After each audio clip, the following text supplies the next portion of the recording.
Guys, meron akong ditong Sharp na washing machine. Laging may error na ito. Tingnan ko kung anong sira nito. Try natin on. Ang sa wash niya, okay lang. Pero pag dito sa dryer, wala. Laging nag-i-error. Tingnan mo. Kalagay-lagi siya na ito.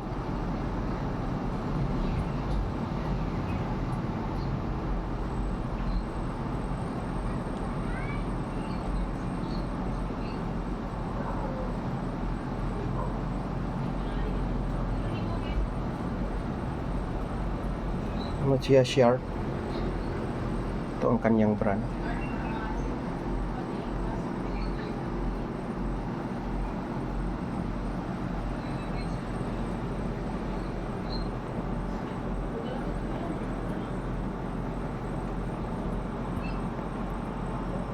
Ang kanyang washing, pag wash okay lang. Kaso dito pagdating na sa rinse or dryer,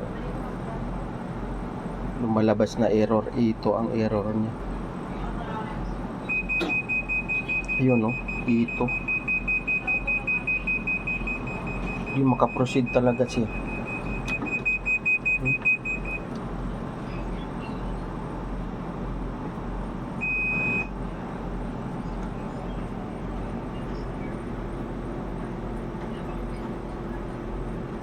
Buksan natin kung anong kanyang sira. Yan guys, buksan natin guys kung anong sira.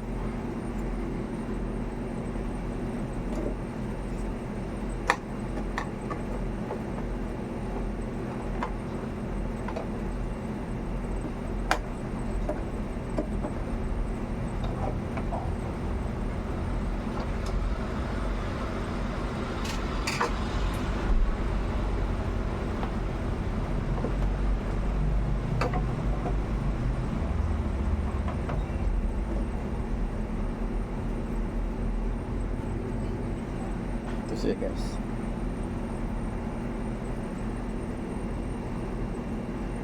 Tingnan natin itong kanyang mga connection. So step by step lang tayo. So tingnan natin muna dito sa itong door. Ito ang kanyang door switch. Tingnan muna natin dito, baka naganta, baka nag-lose contact.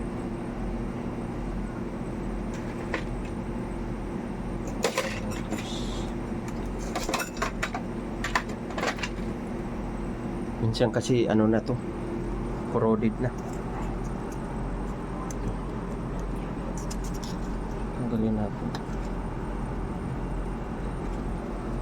Tanggalin muna natin yung door switch.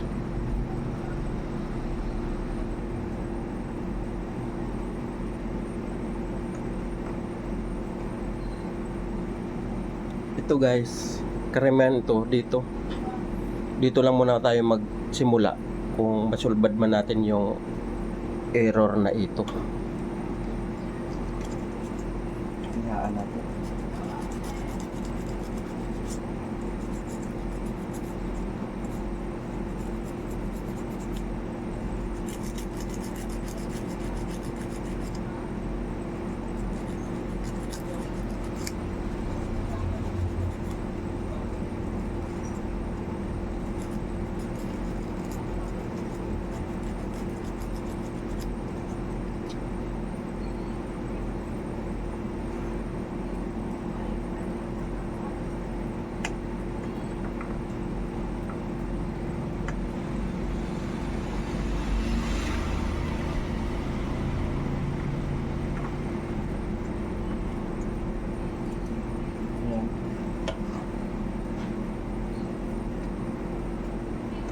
Tingnan natin.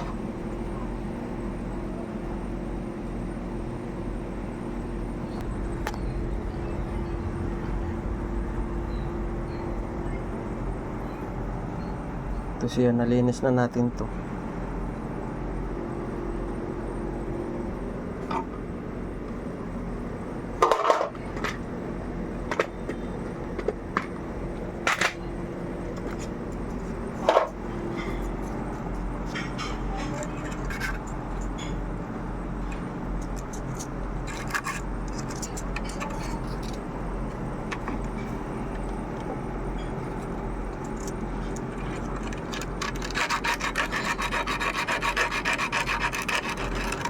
Minsan kasi guys, kaya nilihaan ko yung minsan umiitim na yung contact point niya dito sa loob. Ito medyo ano na, corroded na siya. Ano kung nag-switch ba?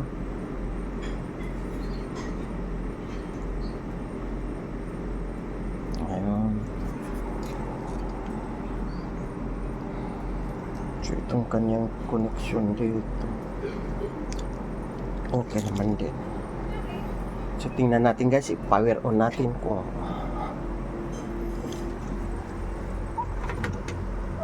nawawala ba yung error.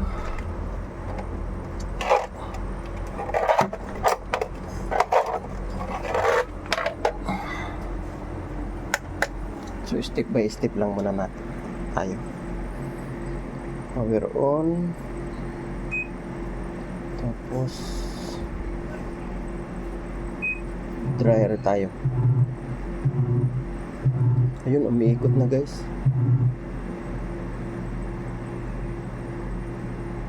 Umiikot na.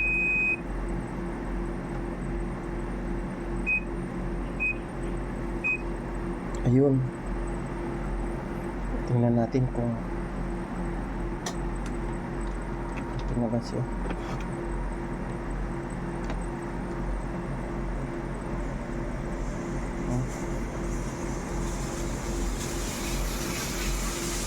Hintayin natin mga ilang minutes.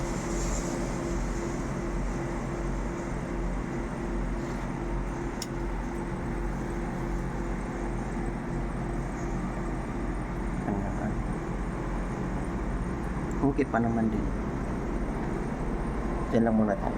Tingnan natin kung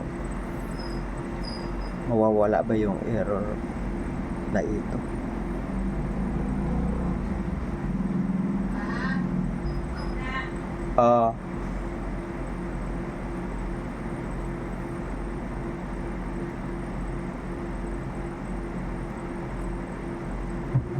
Ayun guys, umiikot guys, oh. Good. Sa wakas, door switch lang pala. Wala guys. Mandan na siya. Ay, thank you. Kalaban na yung message ko. Ito guys, switch lang ang problema niya. Siguro nag-lose contact. Sharp to guys. So yun lang guys, kung yung iba na hindi pa nakakaalam, kung familiar kayo sa ganun, basta ito siya. So step by step lang muna tayo. Door switch, either nag-lose ang connection tulad nito. Okay pa naman lahat ng wire. Itong connection din dito sa kabila.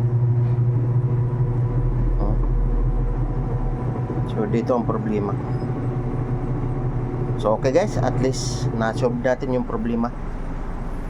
So hindi na mahirapan yung message ko pag kusot-kusot. Mikot na siya. Wala na yung ito na error.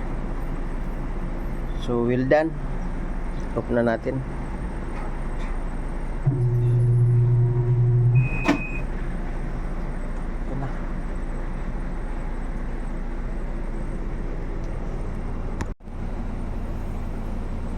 So takpan na natin guys. Solve na ang problema. So bago natin ibalik cover, sure na lang switch off natin ito. Ito guys, nabalik na natin tong yung cover. So kailangan natin i-power on ulit para sure tayo na okay na siya.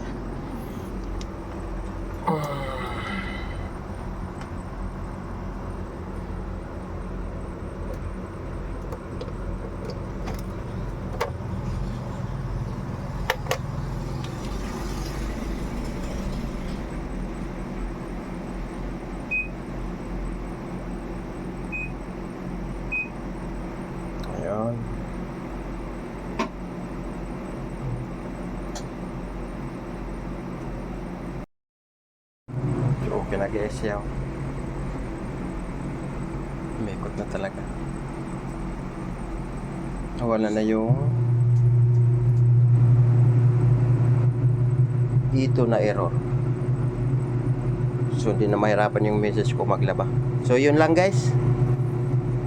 Kung nagustuhan ninyo ito na video guys, paki-like na lang and share na lang para makatulong tayo sa ibang tao.